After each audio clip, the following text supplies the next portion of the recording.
Namaste and welcome to Youth TV Show. In today's episode, we are featuring a youth interaction with Dr. UELI SCHNEIDER. He is the head of education and the member of the executive board of Hotelleriesuisse, Swiss Hotel Association. Both Nepal and Switzerland are landlocked and mountainous countries. However, Switzerland is one of the most prosperous countries in the world, while Nepal has not been able to perform that well economically.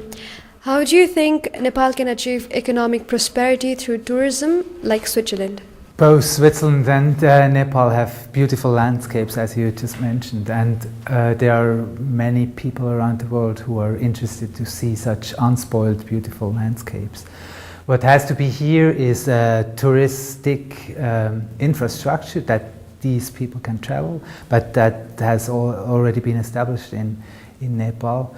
What is very, very important, and that's also a reason why I'm here these days, is that the education that young people, as you are, educated and trained to a level where tourists can be hosted in a country and they are really satisfied afterwards. And as I discovered, Nepal is going in exactly the right direction in my eyes for establishing an education system in the tourism industry which will serve afterwards this tourism industry. How is education system of Switzerland unique, and how does it guide young generation to get involved in propelling nation's economy? Switzerland's education system is in one point unique. We have an education system which is called duality, meaning that young people after school, they are already working in in a hotel, for example,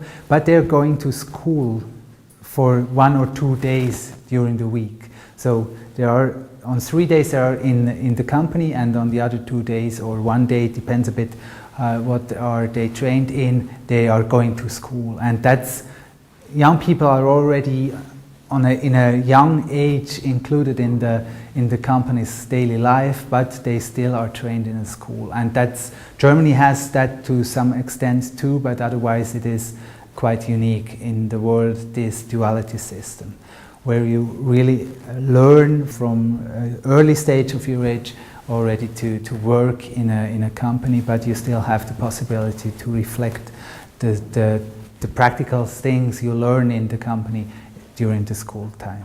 So that's very unique, and that has been a successful story in Switzerland for the last decades, and I hope that it will last some more generations, and I'm sure that is a real good way to do education. How do you think youth can contribute to the development of a nation? Youth is the future of a country, and it's almost nothing more to say than that. If youth is trained well and can give its input in a development of a country at an early stage, meaning in a young age, they can build the future they are living in further on.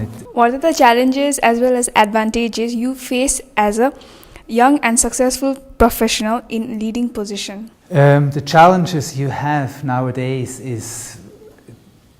it's on one side a challenge, and then on the other hand it's an advantage, is the internationalization.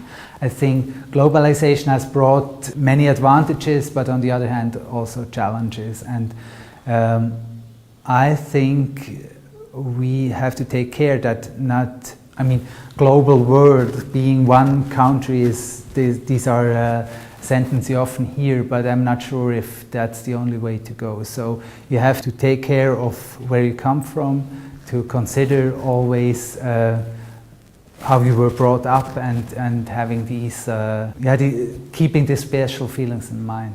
And the challenges are that migration is a very important topic in Europe, in Asia, everywhere in the world, so that will affect you as youth in the next few decades. Sustainable and ecotourism are a new prospect. How do you envision its implementation and benefits over the next decade? Sustainable tourism is the only way to go for the next decades.